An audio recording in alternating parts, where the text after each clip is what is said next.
Welcome back to another video on Gearsaw Studios, and today I'm going to be showing you how to build yourself a gift mansion for the 4th day of Gearsaw. So without further ado, let's investigate how we'd go about this. And of course, massive palette for this. I mean, look at how big the footprint is. So I'm going to go over it pretty quick. Choose a primary block for your presents, and then put another block on top of it, a ribbon, and then if you want a bow or some designs, choose another. Of course, the bow and designs can be different. For our walls, we're going to be using smooth quartz and then some quartz brick like this.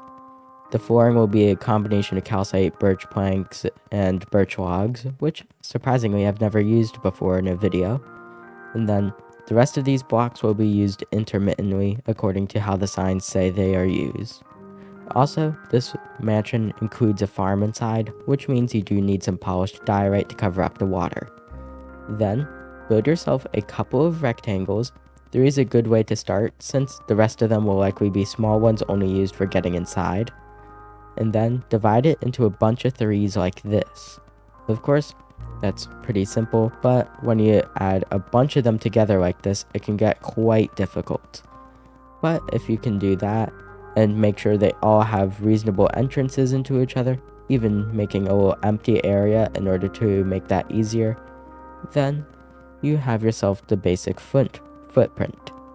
From here, what you want to do is go up however many blocks you want each present to be. Of course, they can go up however many 4s you want. This one's going to be 4, this one's going to be 2, and that one, the blue one, is going to be 1. And that's pretty much what we do for the basic exterior, since if you can get the shaping done on the exterior, the interior comes naturally. To avoid a little bit of a shape crisis on the inside, I'm going to be doing the interior first. If you want to continue on with the exterior to help you with the interior, make it roughly 5 blocks taller than you actually want it to be, since, of course, our interior is going to be a bit different from usual. We can see that we have some blackstone going up, arcing across, with little holes spiraling upwards into sea lanterns, which makes us our farming area. I'm going to be doing this first because, infrastructure is always key in making a good build. Every about 12 blocks or so, place down another piece of water, like this. And then, of course, till the entire area and start planting crops, since you will have a lot of food in order to continue on building. And here's the tricky part, because if you did not do this completely correct, then you're going to have an awkward situation when it comes to the bottom, since you can see dirt under there. You don't want that. So always make sure that if you have farmland nearby, make sure the block under matches the block above in order to make it consistent. Otherwise, continue building the farm, and then you'll be able to finish off this section. And if you want, you can potentially replace the blocks down here. Instead of more quartz brick, you could have some of the polished blackstone, which I'm going to be doing. In here, we have ourselves a farm. Using our basic designs, we can see how this comes together. We have a bunch of quartz, a bunch of stairs, and then some blackstone to break it all up. But here's the thing. Although your general idea would be, oh, let's include blackstone literally everywhere. That's not exactly how it works, because if you add too much, it stops looking modern and more like a bunker. So be careful with adding too much blackstone. As for the plants themselves, we need a lot of sea lanterns on the top, and then hidden under here, sea lanterns at these little connecting points. You can only see a couple of pixels of them, so not a big deal. For here, we can place any slab we want, so I said diorite over there, but it's gone because I decided, you know what, polished blackstone works better. Of course, you can try it with diorite, but I personally enjoy blackstone a bit more. Then add the doors here. Don't spend 10 seconds off camera trying to place a door awkwardly, and then start building this design just about everywhere. Of course, avoid the taller areas since this is pretty unfinished. We don't want it to look super futuristic like this, so be careful about including too much of our ice accent block. While you're sorting out the interior with basic designing, Of course, my designs are still work in progress. You should probably do pieces of the exterior here and there. Swap between the two. And the exterior is surprisingly easy. All you have to do is measure how many blocks tall it will be once it's done. I have copied the ceiling design from down there, and then this ends up being the top block, which means we create a layer all the way around this. We coat the outside completely in concrete, and a couple blocks from the top. It depends on the height of the structure. There really isn't any perfect formula. Here it's going to be 3. Here it's likely also going to be 3. It's completely up to you. But of course, make sure to try several different options in order to see what works best. Once you figure out what works best, then go with that number. I'm going to say it's actually 5 here.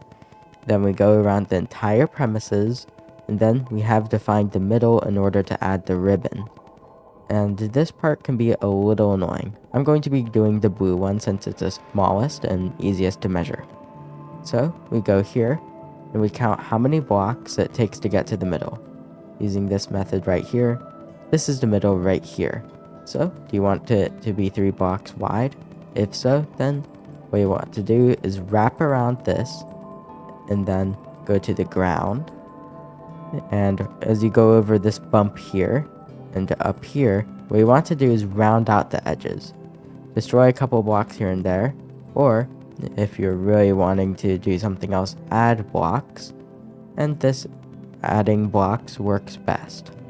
What you want to do from here is go all the way across the top, interlink to the other side, and go back down, repeating the same thing. Do this on both sides while keeping the measurements consistent. Once you have your gifts in with their little lids here, then you'll have most of the exterior complete. But one thing you might notice is our ribbons sometimes don't align. Of course, sometimes we get them pretty like this, but other times it just doesn't work out. So, what do? Make this one block off center and annoy everyone? Well, we can make it more than one block off center. Simply move the little ribbon tie a couple of blocks over. If you do it like that, then it makes it seem a little bit more authentic since not everyone ties it in the middle. And, of course, you completely bypass that problem by making it do this. And another thing is, this is more when you place the rectangles together. Sometimes they're a little non-Euclidean. I mean, what's going on here? Well, I can explain it using some sound effects. Well, simple as that. Yeah, they don't need to quite abide by the laws of physics here, since this is Minecraft. And once you have all those little ribbons in, then you might want to consider adding designs. And designs are pretty easy. Stripes, diagonal stripes, stars, etc.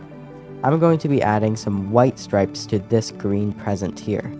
And make sure that if your ribbon is 3 blocks wide, the stripes also need to be a similar number of blocks. As in, don't have an even number of stripes, width of the stripe, when you have an odd number of your ribbons. Otherwise, your stripes won't go quite too nice to the edge. So be careful with that. But add your designs and see how you like it. Now, we have ourselves some stripes on these presents. Of course, I only added stripes on one, mainly because I'm kind of boring like that, but anyways, what we want to do from here is determine, do we want bows? If you have one big one, say you're only following this for one present, then yes.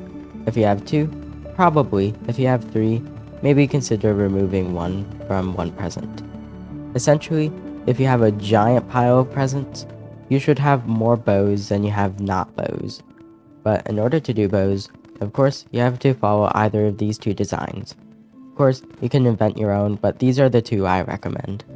Either one of those ones that resemble those very complicated tied ones that are taped onto presents. You can see how I have these diagonal connected blocks in order to create a weird design on a little bump here. And then for this one, we have a simple tie.